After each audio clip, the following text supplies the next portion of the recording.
hour, talking about what's going on in a couple of races all around the place, my own predictions, feelings, what have you, about places. And basically just to show off how right I've been across the board. Hope that's all right with you guys, because it's all right with me. Come on now. Hey, Mark, how are you? I cannot hear you guys in Chicago for some reason. So I am not hearing audio from Chicago. My thing is open, so I should be able to hear you. But yeah, I can see you, but I cannot hear you. I'm waiting for Chicago to send me audio and everything working all right. My headphones are hooked up. I'm going to check and make sure I'm hearing sound. And we're back. Hi, everybody. Checking my audio as you do. Let's see if I can find something that's playing some audio that'll let me know that I'm hearing things. Number 8 is a... Yep. So, Chicago, you need to send audio my way via whatever you're sending, like normal.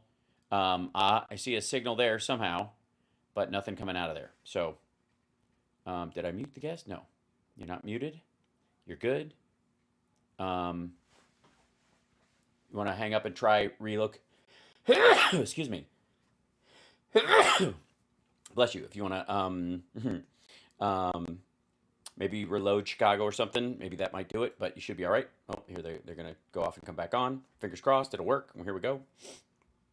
Hi, everybody. I'm going to be on CPT talking about stuff with their election night coverage.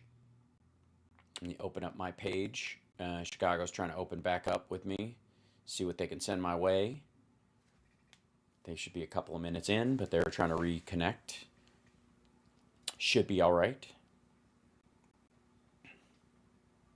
I'm excited about Iowa, kids. I'm excited about Iowa. Oh, hey, I hear you now. Burke, and with 53% of precincts reporting, Elizabeth Rochford has a lead over Mark Curran, 57 to 43%. Let us hope that those maintain. The Mary Kay O'Brien race already has 76% of precincts reporting. So those races look pretty good right now. Hal Sparks, are you there? Yes, we were having some trouble with your audio. I am. I Just think I'm here. Just talk a little louder if we have trouble with your audio, and then we'll be able to hear you. Oh, believe me, I'm going to speak as loud as I possibly can during this, because I love the sound of my own voice, and I think it's very important that that I get to say how right I've been all along, while I've been stoically optimistic for the last 2 years, and everybody's been telling me, no, everything's destroyed, the world is coming to an end, it's coming crashing down. We shall never have, we can't have nice things. I'm here to tell you we can have nice things, and one of them is democracy. So there you go. I insist. Excellent. It's a great point, and I feel like this happened to us. I just want to make the point. This happened to us in 2020, where we got early results from Florida, and we freaked out.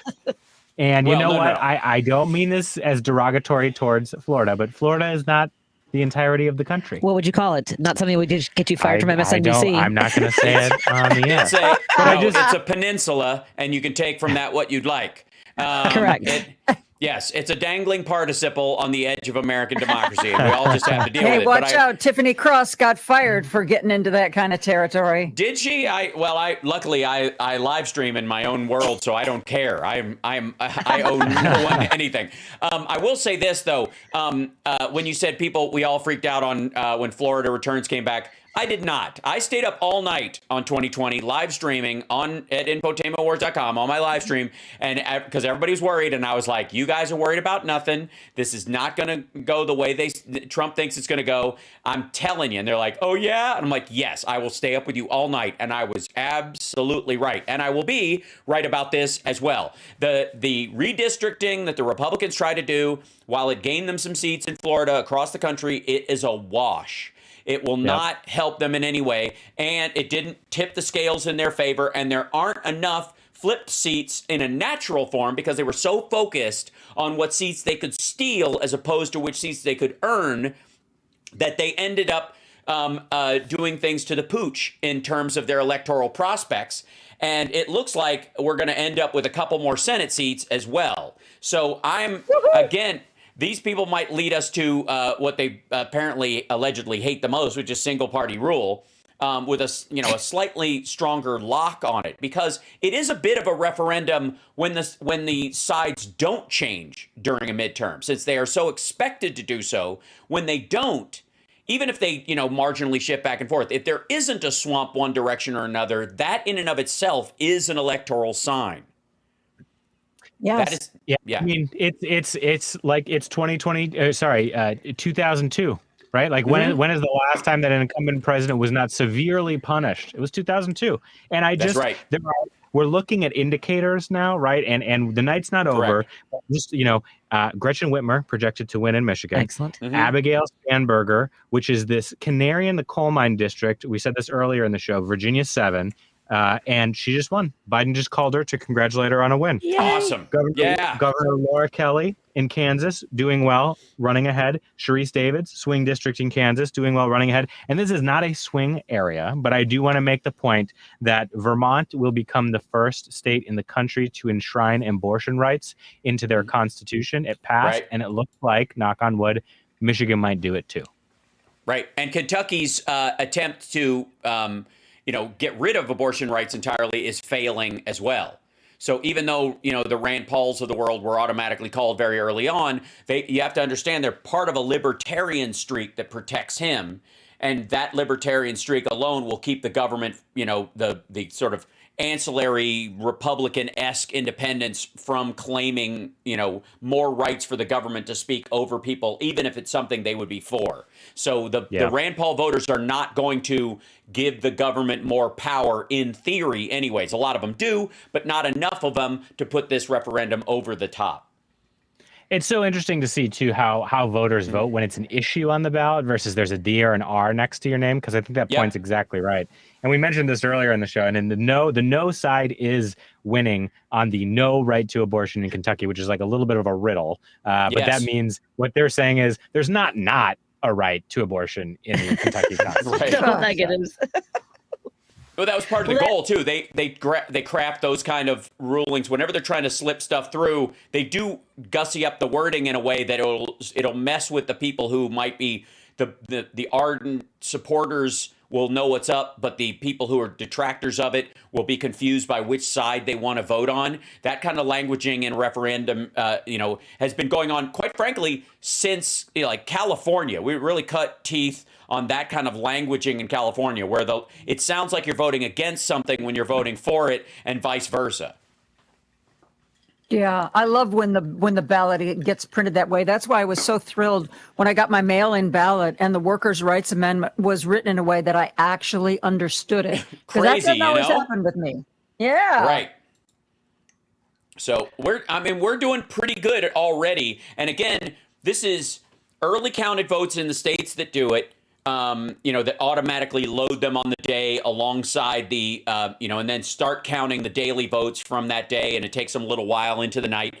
But then there's a bunch of states where they won't start counting until after the polls close or at midnight tonight. So it's technically tomorrow, or at 6 a.m. in some cases. So that'll stretch it out. And those are going to favor Democrats. So if a Democrat is ahead in those areas, or even close to ahead, and there's still enough outstanding vote, you're going to see basically the networks going, well, we're not going to call it yet, but it's close enough, because Republicans, there's this big mention, a big movement among them to show up and vote on the day because you're beating the algorithms, aka, the Mike Pillow algorithm talks, right?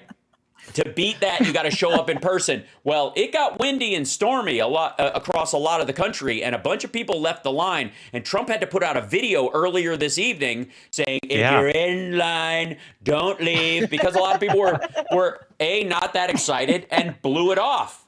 They really weren't. They weren't motivated like they would be in a presidential one, and it's not him on the ballot. And Carrie Lake isn't enough for a lot of them. So it's exciting.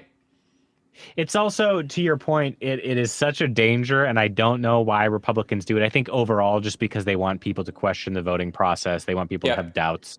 They play on that conspiratorial fringe. But like Ron Johnson has spent the last month being like, if Milwaukee doesn't, they're not going to count your votes if you vote in Milwaukee, or don't vote in Milwaukee unless it's on election day and there's a Republican there watching you do it. It's like, well, so to your point, what happens if it's like really stormy day or there's bad weather and you haven't early voted, you haven't mailed your ballot in, you shoot yourself in the foot.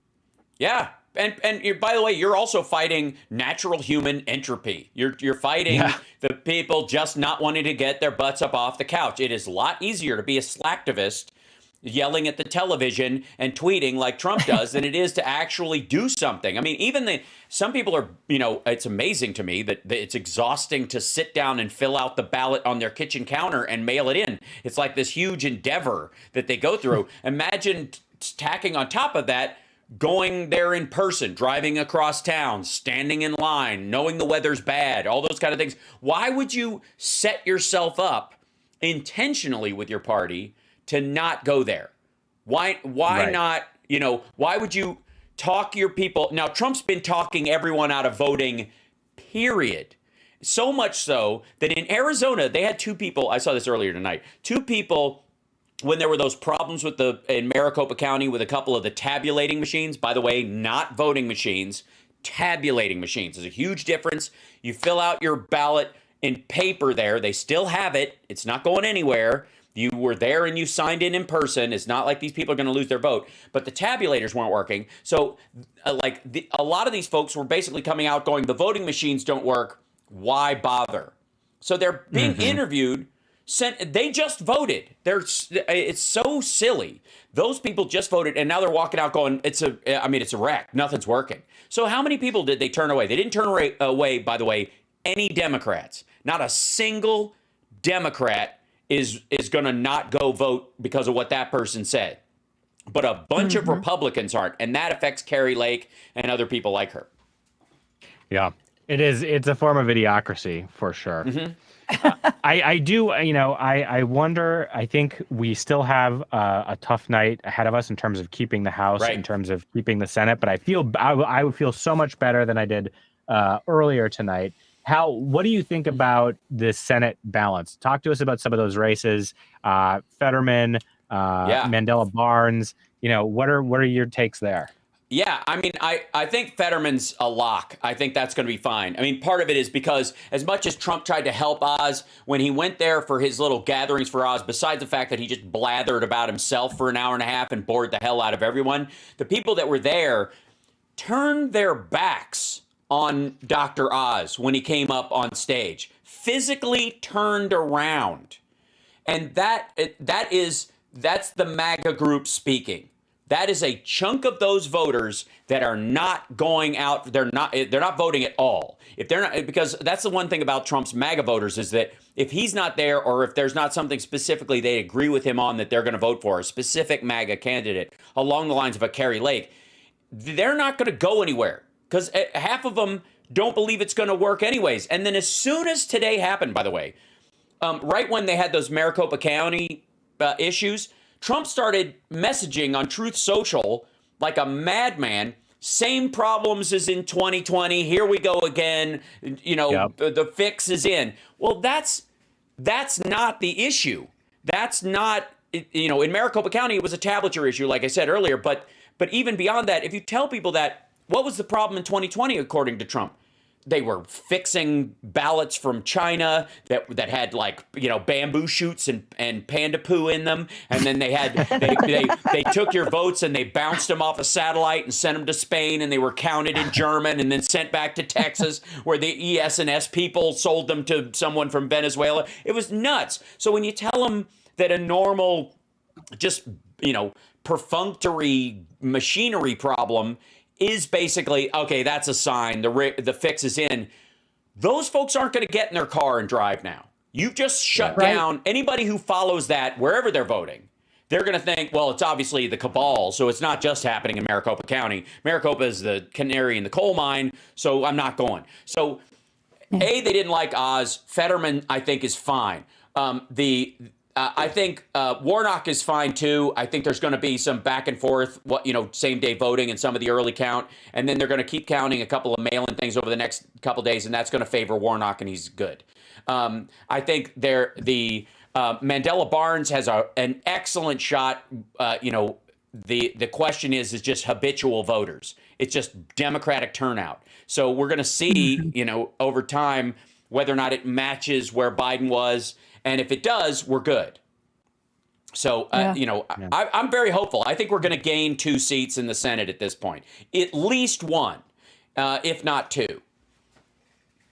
Well, I was just seeing CNN was reporting that Katie Hobbs was way up over Carrie Lake. Yep. I guess that, Hal, I had to fill out 2 applications to get the panda poop ballot. That was a rare commodity here in the state of Illinois. You have to go to the zoo. You have to work for that. Yeah, it's terrible. Right. You have to go to the zoo. You have to intern for a little while. And then, of course, you have to work for the Illuminati for like 6 weeks before you get your your key code for the door. And I don't know. It's very crazy. I'm lucky. I knew a truck driver from New York who, traffics in artificial ballots, through the tunnel system that exists since 1842. And so I was able to pick up some of those, on the DL and pass them out to my friends, none of whom speak English, but and filled them out in crayon. But the machines don't seem to care. It's amazing. You have to understand. Hey, Hal, I want to. Yeah. I just want to introduce you to one of our other WCPT hosts. Edwin Eisendrath is joining the conversation at this point. Hi, Edwin. Hello, Edwin. Thanks for being with us. It's my pleasure. Do you agree with Hal? He said a minute ago that he thinks we're going to pick up at least 1 seat, maybe 2 in the Senate. Does it look like that to you? I don't know. Honestly, I don't know. I think it's been a goofy election all the way around. I just saw something 2 minutes ago that Lauren Boebert is losing, by a lot more than anybody thought. Mm-hmm. What a miracle, right? I mean, I have a different take, and it has nothing to do with, who's going to win and who's going to lose. It has to do with this. Americans showed up. We had an enormous midterm election. And once again, with, a few bumps in the road, like not enough paper, for God's sake, sort of supply chain problems, we've run an enormous, free and fair election, notwithstanding all of the whining and finger pointing and nonsense. Maybe we can finally put an end to this Republican I'm censoring myself because it's live radio. Sure. That's why I'm so quiet. About Americans and elections. We know how to run them. We run them well, and they should just stop their damn whining when they lose. Yes. Well, they can't. They can't because it all hangs from Trump's loss last time. This is about an ego attack on Donald Trump from last time. The man, cannot... a lot of people talk about Trump being a narcissist, and I've said this many, many times, but I don't buy it for a second. A true narcissist, believes in himself, has overbearing confidence beyond all worth. Trump has low self-esteem masked as narcissism. Man hates his own reflection, despises women, especially the ones who've been with him, because he knows that they're being either manipulative or ridiculous because he doesn't find himself attractive, so they must be idiots if they do. So the entirety of the MAGA movement is about protecting Donald Trump's fragile ego right now. And that's why the Paul Ryan attack was one of the biggest hits that they took, and may have tipped this whole conversation away from MAGA candidates more than almost anything else, that leaked out, and they knew that Trump will be a loser in 2024, which may have pushed him to decide that he's going to announce, which I don't buy for a second. I think he's going to announce an exploratory committee and not announce an actual campaign, and then he's going to pull it in January when his poll numbers stink. Yeah, Hal, I have an alternative I'd like you to consider, and I wonder what you think about this. Sure. Look, the dark money, right? Not the MAGA voters who've been fooled by the fake news that they just get endlessly, right? I mean, these poor guys have been subject to more propaganda than anybody, and my heart breaks for some of them. But the guys pouring in all this money, they stand for things that Americans don't want. Right? Americans are pro-choice. Americans think the environment needs to be cleaned up. Americans want the wealthiest to pay their fair share of taxes. All of these things, they will never be able to achieve the guys who pour in this dark money in a functioning democracy. So I think it's worse than Donald Trump's ego. I think they would rather break the democracy than have the democracy do what it should do and create a different kind of country than the one. Sure, like the Peter Thiels of the world? Absolutely. The Peter Thiels of the world, even arguably the Elon Musk, that's his feeling as well, this kind of like faux libertarian billionaire class. The Kochs themselves are old school Paul Weyrich, goo-goo syndrome. We don't like people voting, folks. But the libertarians themselves are selling this whole idea, and again, the Republicans run on one basic premise. Government can't do anything right. Elect me and I'll prove it. And that's it. Yeah. You know what I mean? Because if you're in the country, Democrats have gotten stuff done. Yeah. I mean, Governor Evers has done a really remarkable job in Wisconsin. He's paved, no question, roads from Madison to Florida practically in that state. And Christy Whitmer, oh my gosh, has she done up against, hit squads trying to take her out? She's done a remarkable job. So Democrats are showing, and in Congress, the 117th Congress is going to go down as a great Congress. And actually got a lot of stuff done. And Biden is going to, by the way, go down as a historic president. There's no question about it in my mind. There's a lot of buyer's remorse about the BS story about Jimmy Carter for years, even though we know that, Reagan was manipulating the Iran hostage situation in an attempt to get himself in there, and that there were a bunch of people on the right that were helping him do that to kind of sell Jimmy Carter as this weak and foolish man when he turned out to be especially one of our post-presidency, one of the greatest Americans we've ever had. But during the presidency itself was rock solid for the most part, up against ice skating uphill against OPEC and things on a new arc of American expansion where we were just getting to the point where cars were everywhere. And it was, we were really getting to that 2.5 cars per human in the country. And the cost of oil really had a major impact on the economy and even affected into the Reagan presidency. That's what the 81-82 story was about insofar as the crash and interest rates. So the same thing is true of Biden right now. Biden is going to go down as a historic president. Just the infrastructure bill alone is going to change the face of the country. The CHIPS Act itself is a turning point. It's not just a pivot in American technological influence in the world and superiority in the quality of the stuff that we're going to be putting out, but it also it stiff arms China in a way that no one has done since the Great Opening. And nobody had the guts to do during what's been the great closing since Xi Jinping took power. That will be historic, no question. The Inflation Reduction Act is doing something on climate, which is there were climate mitigation method spending in the rescue package that was bigger than any climate spending we'd done heretofore anyways. Even before the Inflation Reduction Act had that element in it, there was enough just for fixing areas where the seashore will be affected or where water or flooding was creating problems for the eastern seaboard where, train bridges and stuff were in danger of being wiped out and wiping out commuting for, the financial hub of the United States. They fixed that. That kind of spending was the kind of stuff that was impossible during Trump because there's nothing. The infrastructure bill, Trump could have done that, didn't do it. Getting us out of Afghanistan, Trump could have done it, didn't do it.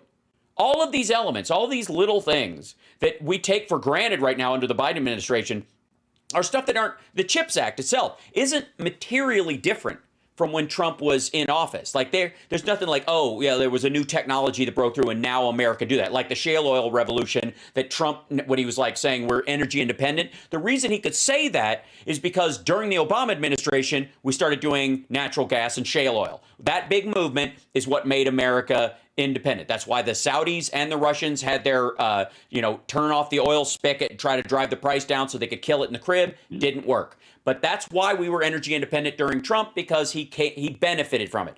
There was nothing about anything that Biden has done that was materially different from the year he took office. They just chose to do the work. That's amazing. What do you say, Patty? I say we just, just let these guys go and don't take any more breaks, and you and I can just, hang up the earphones and go have a drink. That's what I do. Hey, I was just texting Joan because I was campaigning for 6 hours outside of a polling place for a circuit court judge. I mean, an appellate court judge, where I got bullied by the way, for 2 hours by someone who was just mad that I was campaigning for a Democrat who was pro-choice. But I mean, there's so much great things to talk about, but we do have other guests scheduled for the last half hour of the show. I'll go. I know. Hell, I promise you, next election night, it'll be all hell sparks all the time. Don't worry. I'll be up all night. Next time I might be running, although next time I will, more than likely, I will be running for office during that election cycle. So you might not be able to have me on. So hopefully we'll see. Cheers. Well, if you decide to run for office, I have a feeling you will be running as a Democrat, and it's true. Patty and I will be interviewing you every week. Wait, I just want to ask real quickly, do we get an exclusive on what you're running for? Have you announced yet? Are you going to announce it right now? I was gathering signatures to run for mayor of Los Angeles, and then when Karen Bass decided she was going to run, I decided I will not run against her. That said, there are 3 open seats on the LA City Council. 1 officially and 2 more to come, believe me. And that might be a special election. And then beyond that, the sky's the limit, kind of. It depends on who wants to stay in their congressional seat throughout California and where I can do to shuffle myself around to do that. So there's a lot of options. But it will be a place where I can have some executive privilege and be able to actually show some work by the time I'm done, as opposed to necessarily federally legislative. Well, when you launch, you have to come back and tell us. Yes. I insist. Forget come back and tell us. We're going to give all the shows over to Patty, and Tim and I are going to come out and knock doors for you. I love it. That would be beautiful. I appreciate it. And remember, just everybody needs to think of voting not as a revolutionary act, but as constant gardening. Take the stress off and just know we vote every 2 years in this country. Just do it and move on. And then if there's a special election and you have a special issue, you can focus 100% on that. That's all. Don't stress. Don't worry about it. Just pick it up. We have a mayor's election in February. Yeah, really. Hal, you might wait 2 years, but we've got another one coming up in 3 months. But that's what I'm saying. Special elections being what they are, but we do this in the country every 2 years. That's what we do. And it's okay. We know what we're going to do. We stick with our, you can stick party line. If there's something special, knock yourself out. But lift the world off your shoulders, take a deep breath, stand up straight and vote and then get on with your life. We shouldn't have to white knuckle politics. We've never lived in Trump land and we're never going to stay there. I promise. Hal, Edwin, thank you so much, both of you, for being nice to meet here. you. Great pleasure. Thanks, guys.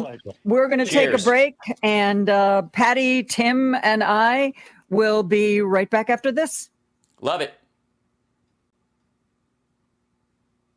Here's the latest Chicago weather update. Thanks, Chicago. Lows of low around 45 tonight under partly cloudy skies. Southeasterly winds 8 to 15 miles per hour.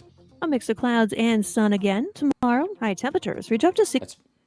Leave. Okay, there you go. Hi, everybody. So I just thought I'd jump on there and check in with you guys. Do another quick hour on stuff as we're finding out things. Let's see. Yes.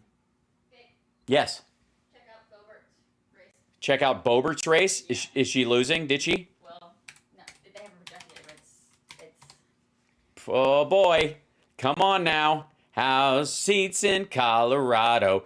Boebert is down. Adam Frisch is winning 52 to 47. He's up by 10,000 votes with 69% of the vote in. Oh boy.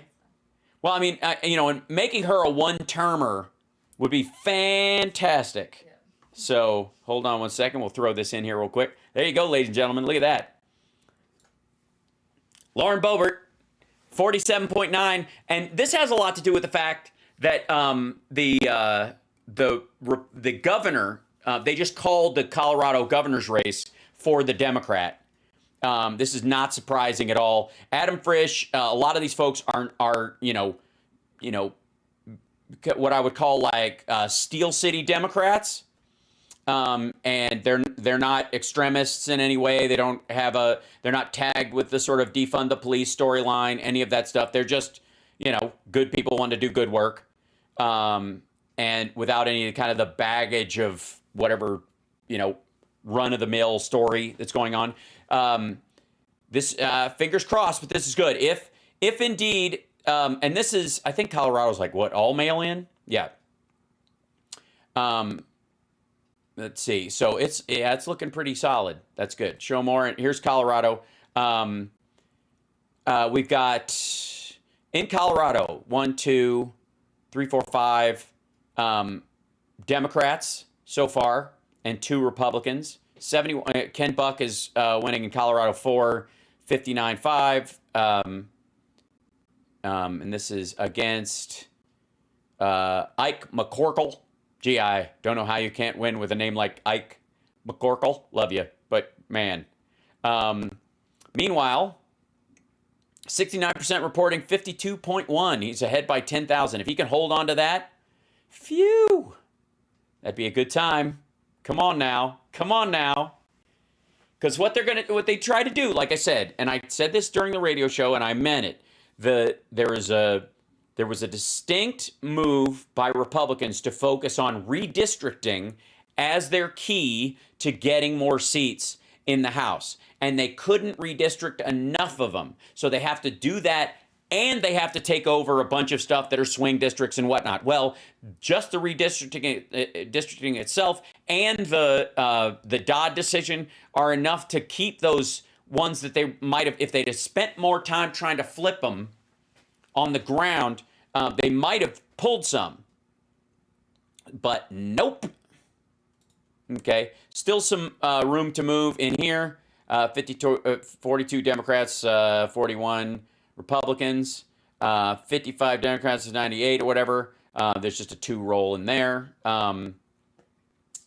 House Democrats hold on to critical Rhode Island seat. That's good. States polls closed. This is going to go on for the rest of the night. So let's, if we can, if we have some requests, we'll look here. But here we go with Georgia right now.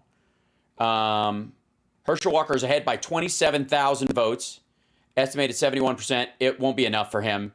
Kemp is up 54. He's riding some of that. But Warnock's going to win that race. I predict. That one doesn't worry me. And then where's the other one? Let's see. Colorado, Kansas, Arizona. These are the ones that are called. It's going to be too early to call on so many of these things. And I know you guys are going to want to keep watching, MSNBC's coverage of it in that regard. But yeah, Democrat held seats. There's 1, 2, 3, 4 of them. Yeah, it's not going to. Republican held districts. Yeah, it's going to be. It was a wash to start with. DeSantis beating Chris was no surprise. Abbott and O'Rourke are closer than you might think. It's again the fact that Beto O'Rourke is clearing 40%. Even in Oklahoma, the Democrat cleared 40% in the state. That's a huge deal. And that's what happens when everybody votes. Now they can't think of it as a big runaway. They might have a 10% margin, but in a state that in the state the size of Oklahoma, for example, that's not a lot of people. Whitmer's doing all right. She's going to be fine. This stuff's a little later. I don't know why the Washington Post is so slow on this roll. And then you guys doing good. They called Abbott. Yeah, not surprising.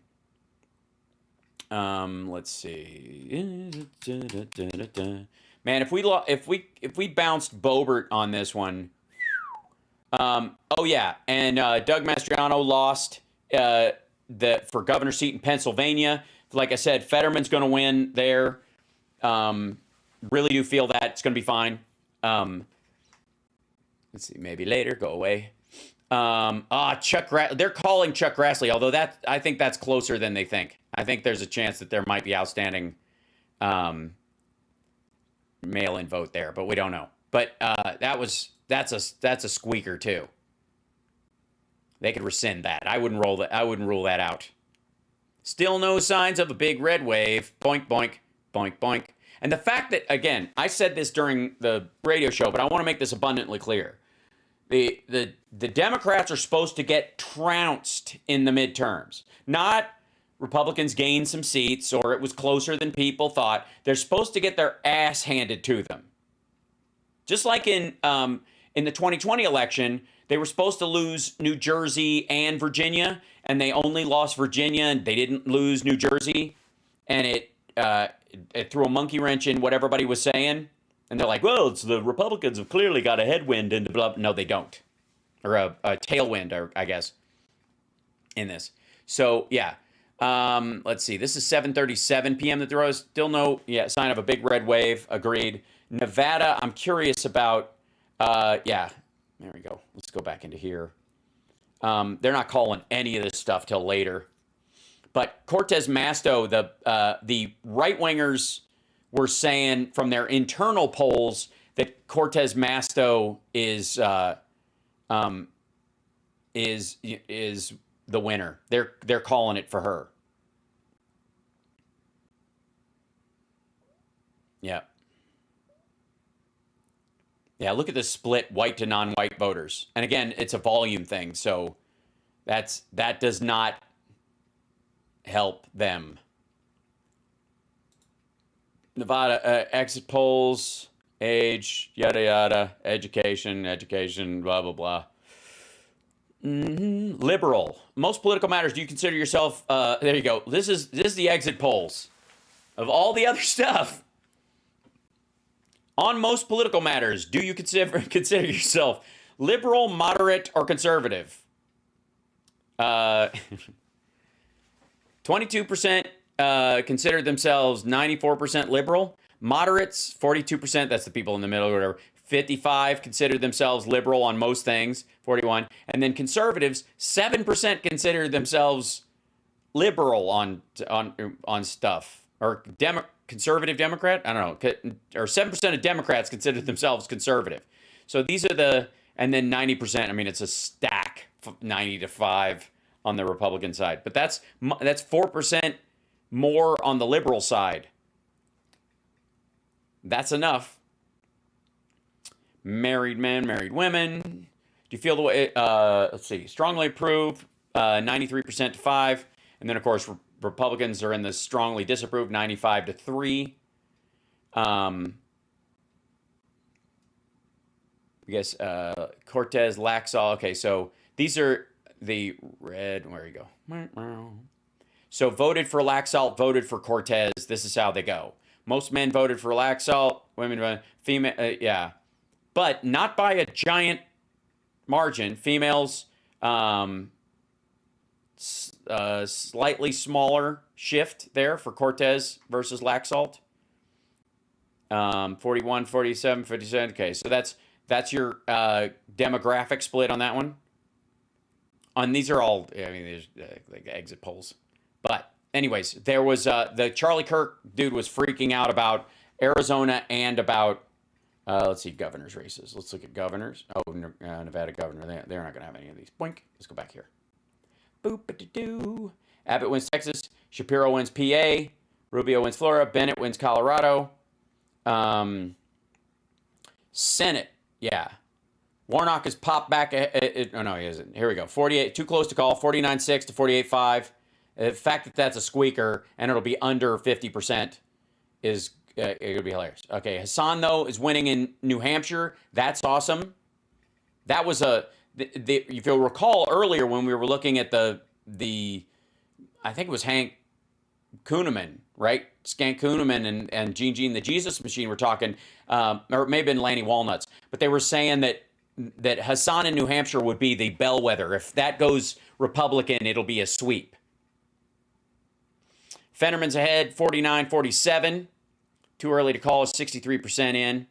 Barnes is ahead, 50 to 49. That's going to be a squeaker as well. A lot of mail-in vote there will matter. Mark Kelly is going to take it in Arizona against Blake Masters. Again, another Trump wannabe lost there. Cortez Masto, I think, will probably hand onto her.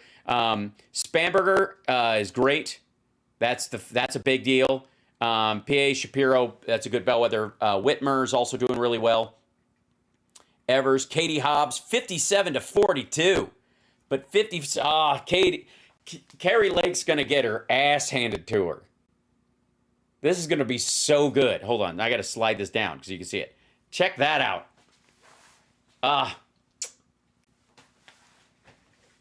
Because if she's not, you have to understand, they're going to wait to count I'm pretty sure they're going to wait to count the mail-in votes till like 45 minutes ago. They start adding those. And if Katie Hobbs is already ahead with the same day vote by that much, after Carrie Lake specifically with Trump was one of the ones telling people to, like, it's bullshit and mail-in voting is garbage. Don't do it. Vote in person. Remember that? She sold the vote in person thing the most, and that fucked her ultimately, I think. Same thing with Taylor Dixon. As a Trumpy, you're going to shave at least 2 points off your turnout by insisting that people go on the day because people got shit to do and they don't believe in the system to start with. It's looking good. Kelly, Barnes could really pull it out. It'll be a squeaker, but goddamn, that would be great. Johnson's not terribly popular. It's just habitual voters that might make the difference for him. Even still, that would be just gorgeous. And like I said, I think Warnock's got this. It's just a matter of which ones come in. It's just waiting for the votes to come in. Yeah, what else? Let's see. Governor's results. Boink. Let's go this. Yeah, Colorado, New Mexico, Pennsylvania. Yeah, Shapiro for governor. Colorado's governor. New Mexico governor. Yeah, I just oh, look at it. Yeah, that's even, yeah. Nevada, Sicily. Yeah, they're not going to say anything. They're going to do it all at once. Big lump.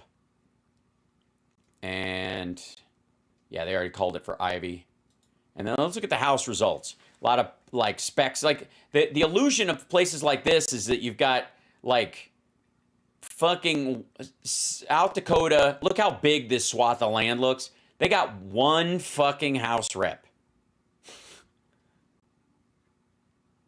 Maybe two? Is it? Yeah. This one's up, and then they just have the other one. I think that's it. I think just one. With, but it looks like, oh my God, look how red. Get the fuck out of here. Yeah, Arizona House, Grijalva, look at that. That's a trouncing. New Mexico House, Stansbury is doing solid. Again, a lot of these are the red states are kind of already in all these Texas districts and shit. There's still Quasar is going to win. All red won there. And then, let's see, Quaylar, where is he? Down in here. That's Jackson Lee. We have to look at the Texas one. Hold on. Let's see. House. I'm going to switch down to this. 96, 157. Yeah, flipped 7 net gain. Flipped 2. Let's see. We go down here to Texas. 11 seats, 22 seats, 5 uncalled. Let's see, because, yeah. Gained 1 seat, because that's redistricting. It's a fucking wash. That's a great example. Look at this. This is, with all the redistricting and all the other shit, we'll see if the 5 of them move. But right now, as it stands, it's a wash.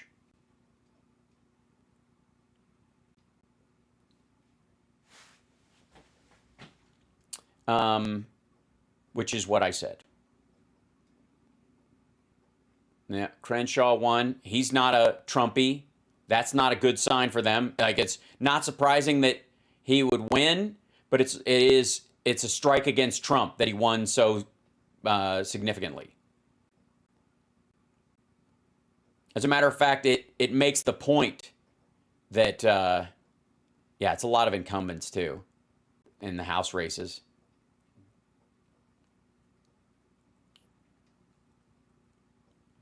There you go. Hold on. Yeah, Quaylar. He's at 56-44. It's still relatively close, but they haven't got 56% of it's in, but he's going to end up winning that as well. They're not going to flip that one. Gonzalez is ahead by 10 points. That they're not going to flip that one. That's uncalled. They gained the Cassart one. Again, like I said, Hunt gained this seat. Again, this is a redistricting thing. Let's see the other uncalled ones. Gonzalez, this might be one gain for them. And then and this one, and again, this might not be a gain. This might just be the I don't know who was in this seat to start with, so we'll see. Smaller.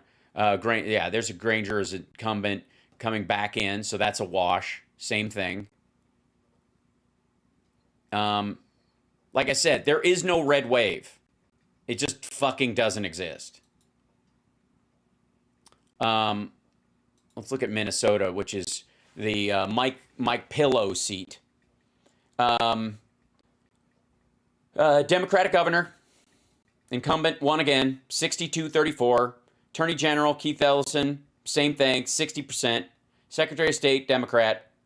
One House seat, won, and then they haven't called the rest of them. Mail-in, 45% Democrat, 26 Republican, 29 unaffiliated or other. Let's take a look. Inflation. Okay, I want to see where their Minnesota races. Okay, that's let's see what their House races are like. So fucking what? They've only called this one. Michelle Fischbach. Fischbach. There's a lot of Bach up there that gets this. 32 to 19 for this huge district. One lot of land and nobody else there. Okay, so there we go. Meanwhile, that's going to be returned to the Republicans. Same. This is going to be returned to the Democrats. Same. Same for Democrats. Same Democrat. More than likely. Look, 56-43. Ilhan Omar is going to win 76-23. The incumbent. It's again, it's a fucking wash. They're not making any major headway at all. Not anywhere near the numbers that they need to. Now, the other thing is North Carolina. This is the outlier. Beasley is at 46-50, but 90% of the vote is in, and they haven't called it yet because there's going to be a lot of mail-in vote. Right here. It's going to take time. 38, 31, 31. So it's going to be hard to say. 7 House seats won, 5 House seats won there. Let's take a look at, and again, I think this was I'm guessing it was a Republican beforehand, were we? Yes, because it was a retiring Republican. 43, 44. Yeah, they're going to count theirs early because, again, it's small red states that have fucking 2 senators. They already have a head start in that area. Let's go to, and back up. This is fascinating. This is all the shit that Steve Kornacki is going to show you, but with finer detail. This is how it went before.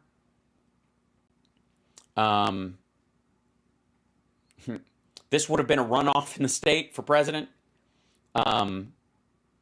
Let's see. Here you go. All right. So House, North Carolina, 7 seats, 5. The Democrats gained 1 seat, 2 seats not called.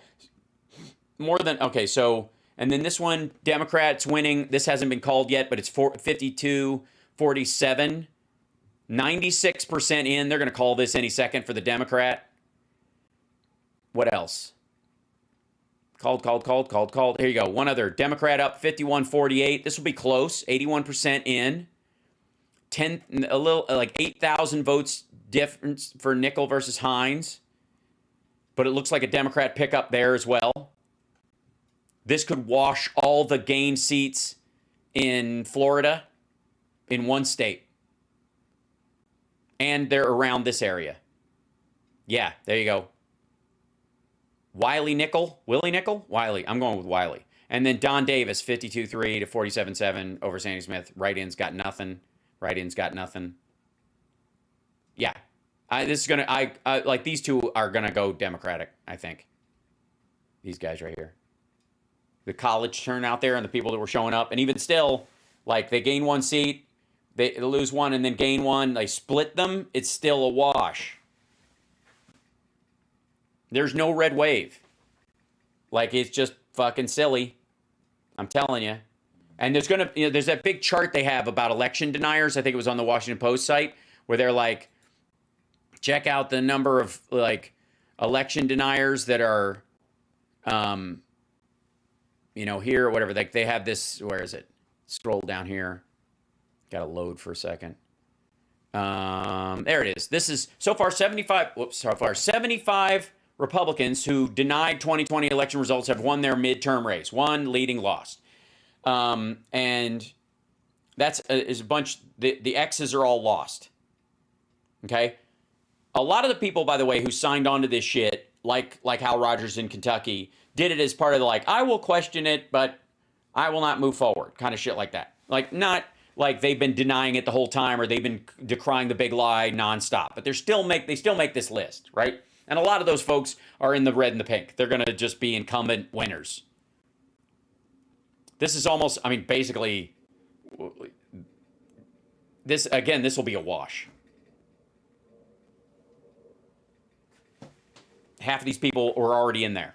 They're not like new people who have decided to push the big lie. I apologize to anyone who expected me to live in deep-seated fear and collapse over this. Not going to fucking happen.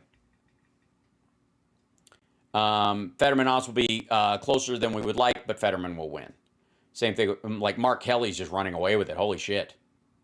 Blake Masters is just eating it. Maricopa County might come in slow and might benefit him a little more, maybe. I doubt it. Shapiro, they already called it. Katie Hobbs, it's just, she's going to trounce her. It's great. And the fact that Spanberger won that House seat, that was a switch that they were worried about and got it. And again, all the people who decided to vote on the day, some people did it because they want to and they don't care and they'll stand out there in the rain or whatever. But the ones who begrudgingly did it, like this dude in the hoodie with the fucking flip-flops, who were like, I believe that there was obviously Pizzagate was gone unexplored, and I believe that MTG will have a committee that will go after. Like, shut the fuck up. So Georgia might be a runoff. I agree. And if it is, Warnock will win that. They did it last time. Georgia had to do a special election after the fact anyways. Not a blue wave either. It doesn't have to be a blue wave. We're already in charge. It's doubly true that the red wave doesn't exist because they are expected to take over. They were even without the whole that was NBC's site, and then we were also looking at Washington Post. Arda D flip in Ohio, nice, yeah. Lake is losing. Lake is losing terribly right now. It's hilarious. MSNBC called it for JD Vance. Okay, that's not that surprising, but we'll see.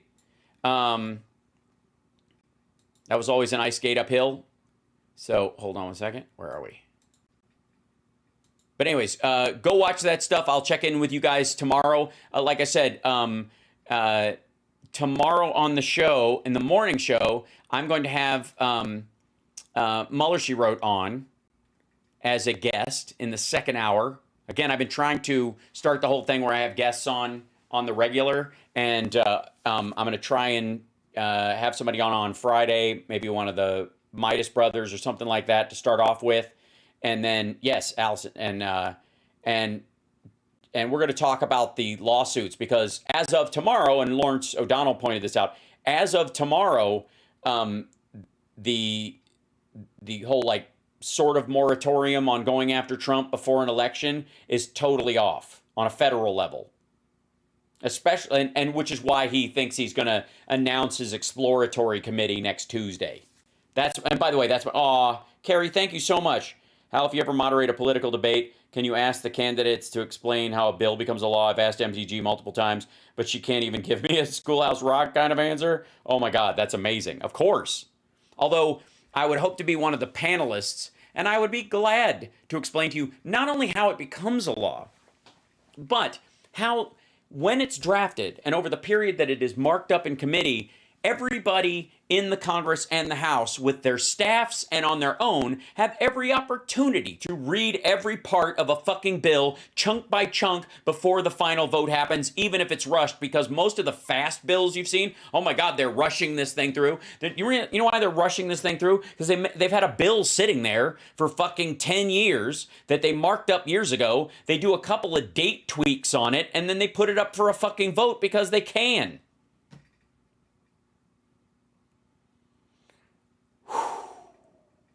Love you guys. You're awesome. I got to tee myself up to run for governor of California when Gavin Newsom decides to run for president. Hi there. Anyways, hey, we've already stated, if Schwarzenegger can do it with that accent, I think with my, as my mother, my silver-tongued devil sort of notions, clearly I can make some headway, let's just say. I don't know if they'll allow me to take this with me on the campaign trail, but I would love to have it. This is why they don't allow props during a debate. I'd like to respond to my esteemed colleague on the other side of the aisle with an in-kind response. May I quote them back to themselves?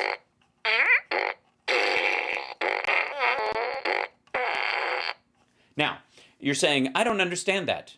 That sounds just like butt noise to me. Well, that's how what they just said about the topic sounds to me and to every sensible human being listening to this, because we all know what the problem is.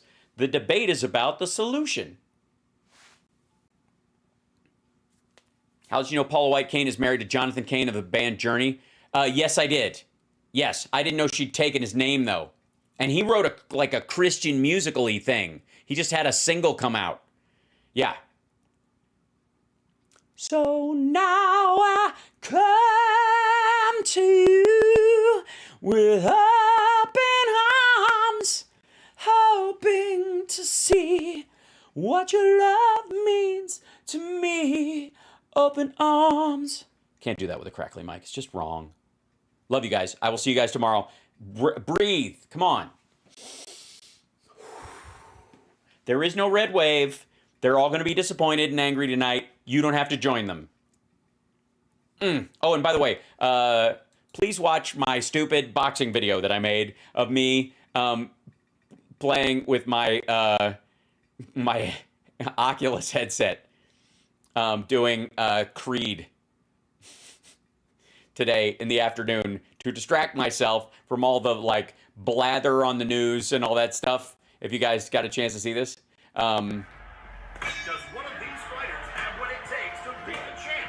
Let's find out. What a shot. Balboa really showing off his power with that blow. You can't, I don't have good boxing technique when I'm doing this, because you can't step out of the area that you're in because you have this little border around you. So you don't really do the normal ring shuffle you would do, foot to foot, back to front, that you do where you're boxing in the square. You can't do that because you'll run out of space and hit furniture. So you tend to do a lot of this you tend to box like those little toys where you push the bottom and they just collapse, the little narcolepsy toys. You know what I'm talking about? Ficus for governor. I insist. So anyways, Hal merch the fart gun. It's not a bad idea, although I couldn't. This is actually from the Minions, I think. But I'll find one. I'll find one and brand it. U.S. Senator Hal Sparks. Yes. Senator Sparks. I know. Sounds right, doesn't it? It's got the nice euphony. Governor Sparks works well. Mayor Sparks. Sparks is a good name for all of these things. It really does. Hal is a bit like an old man's name for entertainment. The entertainment world has always had a hard time with me. They go, we'll wait till you're 87, which I'm fine with. TYT got the business from Matt Gaetz. Oh, yeah? Did he just crap on them? That's hilarious. Journey's dead to me? Don't blame the rest of Journey. But while you're at it, Steve Perry has a new solo record out. So, anyways, there you go. Called it for Kemp? Yeah, I thought so. That's not surprising. Although I do think that, Abrams should, she could clearly win a congressional seat, knock it down and hold that. And then she could, but she's maybe head of the Democratic Party is probably a better use. Is Steve Perry a Democrat? Steve Perry is Portuguese. But he's a sweet person, and that's all I care about. So, yeah, President Sparks, that works as well. Good commander-in-chief name, I think. Ray, do you think so? Okay, let me see who's there. First crush, Steve Perry, I understand. When the sea fear, oh Lord. Hold on.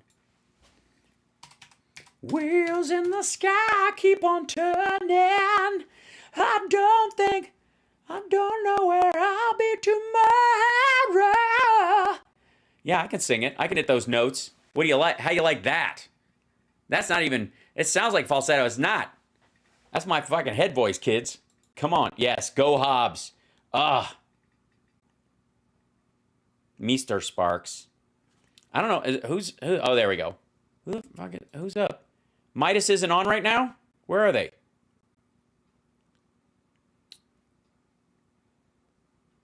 Because there's no fucking way I'm rating TYT. Not happening. Hold on one second. Let me see if I can open this page. Nope. Okay. Well, until then, yes, I love my Midwestern goodbyes too. I will see you guys tomorrow. Take care of yourself and take care of somebody else. Relax. I do have the knack. It's true. Much love. Okay. Good night.